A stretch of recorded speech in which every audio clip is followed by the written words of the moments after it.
कुमाऊं और गढ़वाल पूरा स्ट्रेच पैदल यात्रा करके मैंने समझा है। गंगा किनारे किनारे चल के मसूरी से गोमुख हमने एक पैदल यात्रा करी 7-8 दिन की। अच्छा। मेरे को ये कहने में थोड़ी सी तकलीफ हो सकती है कि मैं यहाँ का नहीं हूँ, पर मैं यहीं का हूँ। जो कहीं नहीं रहता वो कहाँ रहता है, सब जगह रहता है। तो मैं बाशिंदा मानता हूँ खुद को देहरादून का। और जब मैंने वाणी जो गाई जाती हैं संतों की, कबीर वाणी, मीरा के जो भजन है, चेतावनी भजन हमारे राजस्थान में होते हैं, तो ये सब चीजें और साथ की साथ फोक म्यूजिक की बराबर डोज चल रही थी। तो वहाँ से मैंने अपनी आवाज को मैं खोज पाया। जो हम काम करेंगे तो वो खिलवाड़ की श्रेणी में आ सकता है, थोड़ी संभावना। कोई भी बोलता है कि, तो मैं बताता हूँ कि मैं जी सौरभ, वो बीकानेर वाला।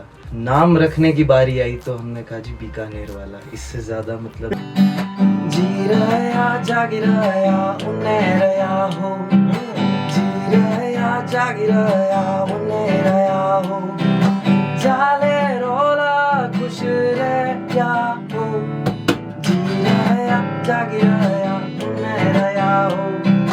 हेलो जी, हाय, नमस्कार, व्हाट्सअप। रेड एफएम देहरादून के स्टूडियो से मैं आरजे गौरव आपके साथ रेड इंडीज शफल ये शो आपके लिए लेकर आता हूँ। इंडी आर्टिस्ट से अब तो लगातार मिलवाता रहता हूँ और आज मेरे साथ वो आर्टिस्ट हैं जो वैसे तो मरुधरा से बिलोंग करते हैं बाय रूट्स, मतलब ये बीकानेर से बिलोंग करते हैं, इसीलिए इन्होंने अपना आर्टिस्ट नेम बीकानेर वाला रख दिया है।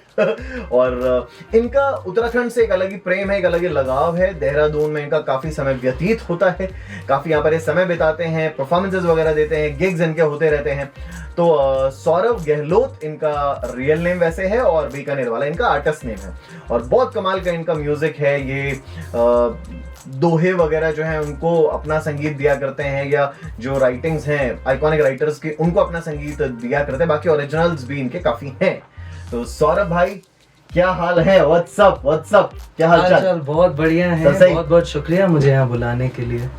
कैसी चल रही है लाइफ? देखो, मैं तो यही बोलता हूँ, आनंद में हूँ, संघर्षरत हूँ, पर आनंद में ही चल रहा है सब कुछ। क्या बात है, क्या बात है। Full of gratitude. Full of gratitude इंसान को हमेशा होना चाहिए। ये संगीत में आना कैसे हुआ? संगीत में आना ऐसे हुआ, ये एक दबी हुई इच्छा थी। हम पहले डांस किया करते थे बहुत। अच्छा। हाँ जी। तो ये शिफ्ट एग्जैक्टली कब हुआ? वही जो हम बचपन में टीवी पर देख के, अच्छा, कि भाई ऋतिक रोशन की साल की एक मूवी आ रही है, उसमें एक गाना होता था छटा हुआ। हाँ। उस पर मैं भी कुछ तैयार कर लेता था और तमाम मंचों पे घूम घूम के। फिर वो शिफ्ट स्लाइटली कब म्यूजिक में हुआ ये ठीक से मुझे ही पता नहीं है, पर शायद बीजारोपण मन ही मन में कहीं हो चुका था बचपन में। और फिर कॉलेज की पढ़ाई खत्म होने के बाद जब मैंने स्पेशली अपना फोक म्यूजिक, बेसिकली जो लोक संगीत की परंपरा है, उसने काफी अट्रैक्ट किया मुझे। और जब मैंने वाणी जो गाई जाती हैं संतों की, कबीर वाणी, मीरा के जो भजन है, चेतावनी भजन हमारे राजस्थान में होते हैं, तो ये सब चीजें और साथ की साथ फोक म्यूजिक की बराबर डोज चल रही थी। तो वहाँ से मैंने अपनी आवाज को मैं खोज पाया और एक दिशा मिली मुझे। और इसी यहाँ अलकनंदा और भागीरथी का जैसे मिलन होता है देवप्रयाग में, तो कविताओं का जो मेरी जो शुरू से ही रुचि थी, तो ये दोनों चीजें जब जुड़ गई, एक साथ आई, और वो पता नहीं किस अपने आप बड़ा सहज स्वाभाविक प्रक्रिया के तहत हुआ।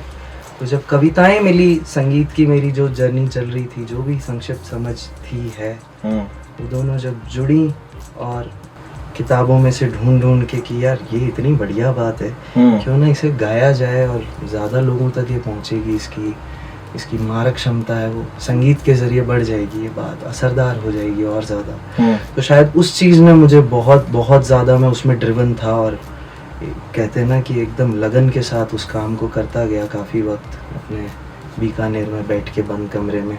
और फिर जब मैं अपने म्यूज़िक के साथ बाहर आया तो आई डोंट नो, बीकानेर कोई भी बोलता है कि, तो मैं बताता हूँ कि मैं जी सौरभ, वो बीकानेर वाला। तो ऐसे ही बोलते जाते थे। तो जब हमने पिछले साल गाने रिलीज किए अपने कुछ, जो कि देहरादून में ही रिकॉर्ड हुए, और नाम रखने की बारी आई तो हमने कहा जी बीकानेर वाला। इससे ज्यादा क्या एफर्टलेस नाम। ये हमारी पहचान का स्थायी हिस्सा है। बाकी तो इंसान जिंदगी भर शक्लें, लिबास बदलता है, पहचान बदलता है, तो ऐसा है। देहरादून से अपने प्रेम को जरा बताइए, क्या है, कैसा है? तो देहरादून ऐसा हुआ कि 11-12 साल से मेरा आना जाना रहा है। अच्छा। पहाड़ों में जब भी कहीं भटकने जाते थे तो ये ऐसा चेक पॉइंट है कि आप मत्था टेकते हुए अपने दोस्तों से मिलते हुए जाते हो। और फिर उसके बाद जब मैं संगीत की अपनी इस यात्रा पे निकला, अपने गाने साझा करने के लिए लोगों के साथ, I am a travelling musician, तो देहरादून कहीं ना कहीं शुरू से मन को पसंद रहा। यहाँ का जो म्यूज़िक सीन है वो बहुत इंटरेस्टिंग है। और दोस्त हैं मेरे काफ़ी सारे यहाँ पे, म्यूजिशियन फ्रेंड्स हैं जो मुझे और सीखने में मदद करते हैं, गाने रिकॉर्ड करने में काफ़ी मदद होती है। और कुछ है, एक सेंस ऑफ बिलोंगिंग है। वो आज तक ठीक जवाब नहीं है कि मैं जो किसी भी जगह चंद दिनों से ज़्यादा टिकता नहीं हूँ, मैं महीनों बिताता हूँ। तो वो बेसिकली प्रवासी पंछी जैसे होते हैं। तो गर्मियाँ तो साहब पूरी तय है कि वो यहीं पे जाती हैं। ये वो कहते हैं ना, वो समर कैपिटल, वो तो विदाउट फेल 6-7 महीने पूरे अभी गुजारे, पिछले साल गुजारे, कुछ गाने बनाए, अभी फिर से कुछ गाने तैयार किए हैं। तो वो कबीर का एक है कि हम परदेसी पंछी बाबा अनी देश का नाही। पर मुझे लगता है मेरे को ये कहने में थोड़ी सी तकलीफ हो सकती है कि मैं यहाँ का नहीं हूँ, पर मैं यहीं का हूँ। जो कहीं नहीं रहता वो कहाँ रहता है, सब जगह रहता है। तो मैं बाशिंदा मानता हूँ खुद को देहरादून का। बहुत सही। तो सिर्फ देहरादून में समय बिताना हुआ या ऊपर पहाड़ों में और भी कहीं घूमना हुआ? जी, खूब पैदल यात्राएं करी मैंने, खूब पहाड़ चढ़े एक जमाने में। और अभी 2-3 साल से जब से मैं संगीत को पूरा समर्पण किया है, तब से मैंने उस काम से थोड़ी सी तौबा, एक छोटा सा ब्रेक लिया। बाकी मैंने कुमाऊं और गढ़वाल पूरा स्ट्रेच पैदल यात्रा करके मैंने समझा है। गंगा किनारे किनारे चल के मसूरी से गोमुख हमने एक पैदल यात्रा करी 7-8 दिन की। अच्छा। तो मुझे बड़ा रहता है कि कोई भी चीज़ मुझे समझनी है, पूरा उसका क्या परिवेश है। फोक म्यूजिक की भी अगर बात करें, कैसे गांव-गांव में चीज़ें बदलती हैं, तो ये एक हमेशा से मेरे को बड़ा पसंद आता है। कुमाऊं में भी हम भीमताल से मुनस्यारी तक का, तो ये होता है कि यहाँ से ऊपर जहाँ तक जा सकते हैं, और पूरा फिर उससे समझ आता है आपको कि हाँ जी, मैंने गढ़वाल देखा है, मैंने चीजें खाई हैं और बातें करी हैं, और मैं जानता हूँ अभी यहाँ का। इसलिए मैं कह रहा हूँ बड़े विश्वास और दुस्साहस के साथ कि मैं तो बाशिंदा हूँ यहाँ का। क्या बात है। तो जब जिक्र छेड़ दिया पहाड़ों का और कुमाऊं की बात कर दी कि भीमताल से मुनस्यारी, तो कुछ एक गाना भी है जो उधर का बनाया हुआ है कुमाऊं का, वो सुन ले जरा। भरत खुलबे उनका लिखा हुआ है, एक कुमाऊनी एक्सप्रेशन है, जी रहा जागे रहा उन्हें रहा हो। और आई थिंक प्रहलाद मेहरा करके एक पुराने कलाकार जी यहाँ के बहुत कमाल के वो आर्टिस्ट है, फोक आर्टिस्ट। तो हमारे दोस्त ने ये लिखा और फिर हमने मिलके इसे रिकॉर्ड किया अगेन देहरादून में लास्ट ईयर। तो इट गोज लाइक दिस।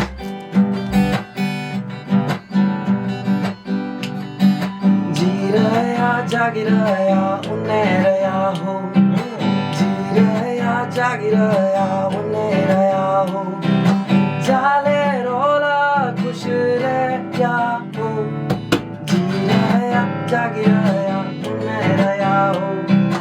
जो भी है जितना भी है इतना ही अपना ये मिलना मिलाना, आना है तो जाना भी है, मिलना तो है बस एक बहाना। आओ आओ मिलके गाओ पहाड़ा का यो संदेशा,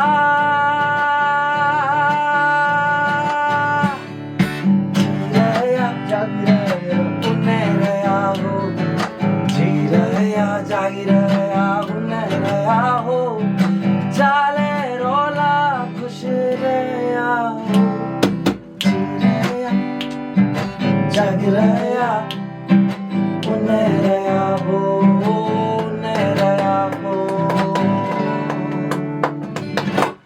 तो गाना सब जगह हाजिर है, YouTube और समस्त म्यूजिक स्ट्रीमिंग एप्स पे आप सुन सकते हैं इसको। बेशक सुनना बनता है। और ओरिजिनल सॉन्ग्स की और अगर बात करें जी, तो कुछ एक गाने के बारे में बताएं, कोई एक गाने के बारे में बताएं जो सबसे ज्यादा दिल के करीब है। वैसे तो हर गाना अपना बच्चा समान होता है, बट फिर भी कोई एक गाना जिसका जिक्र भी करना चाहें।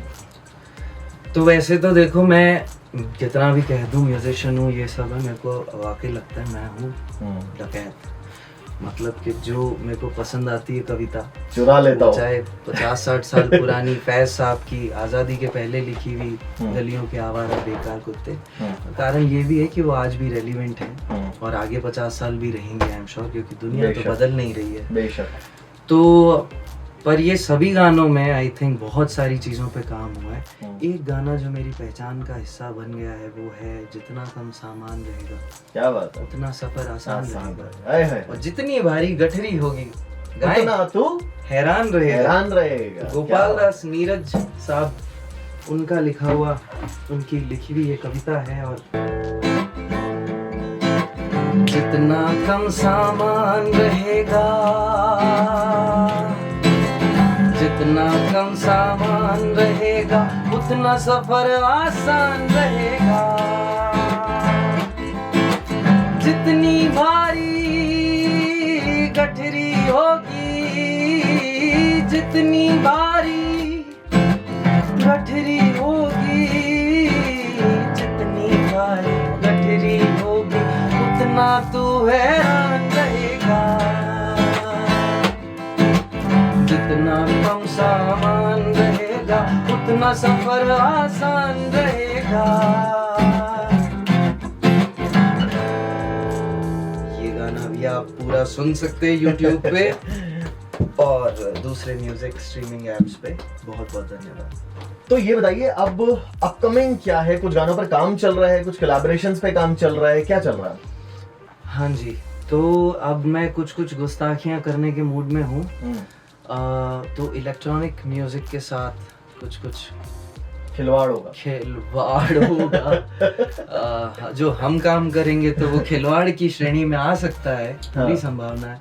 तो वो कुछ चीज़ें बड़ी इंटरेस्टिंग आगे आने वाले समय में आपको सुनने को मिलेंगी। और बहुत सारे अब मैं थोड़ा सा जो काम उर्दू के शायरों पर हुआ है, उनकी गज़लों पे हुआ है, तो सलीके से मैं चाह रहा हूँ कि एक एल्बम रिलीज़ हो जिसमें जो मेरे बड़े दिल के करीब लोग हैं, जॉन एलिया साहब, निदा फाजली, बशीर बद्र साहब, उनकी जो साहिर लुधियानवी साहब, उनकी गज़लों पे, नज़मों पे जो काम बना हुआ है, उसको आप ठीक ठाक पैकेजिंग करके थोड़ा कर्णप्रिय बना के आपके सामने पेश करने की कोशिश है। तो कुछ एक आधा ऐसा है जो हल्का फुल्का कंपोज्ड है और हम सुन सकते हैं? हाँ जी, आप मेरी माने तो सब पूरा ही कंपोज है बस हम तो साथ ही ढूंढ रहे हैं। बेशक। तो काम की बात मैंने की ही नहीं, ये मेरा तौर जिंदगी ही नहीं। वाह, जॉन साहब ने कहा है, जॉन एलिया साहब, अब्राहम साहब ने। हाँ जी, तो रॉक स्टार ही हुए हैं वो तो।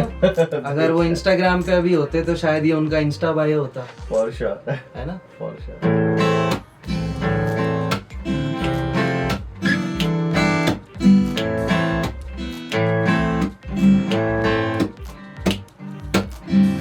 काम की बात मैंने की ही नहीं, ये मेरा तौर जिंदगी ही नहीं। मुझ में मेरा जी नहीं लगता, मुझ में मेरा जी नहीं लगता, क्या सितम के मेरा जी नहीं। काम की बात मैंने की ही नहीं, मैं जो था उस गली का मस्त खराम, उस गली में मेरी चली ही नहीं। काम की बात मैंने की ही नहीं।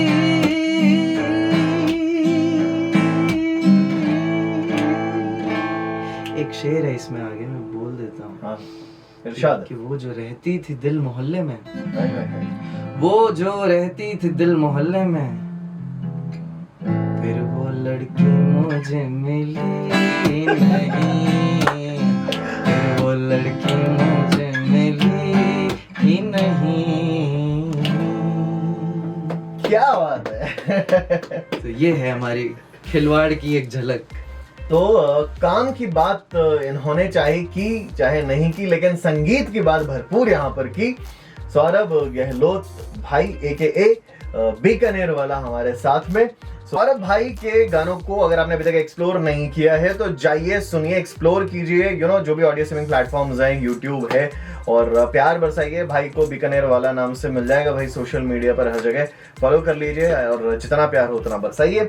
और बाकी ऐसे ही कमाल के इंडिया आर्टिस्ट जो है आप तक इस शो में लेकर आते रहेंगे, स्टूडियो में लेकर आते रहेंगे। आप 93.5 रेड FM बजाते रहो।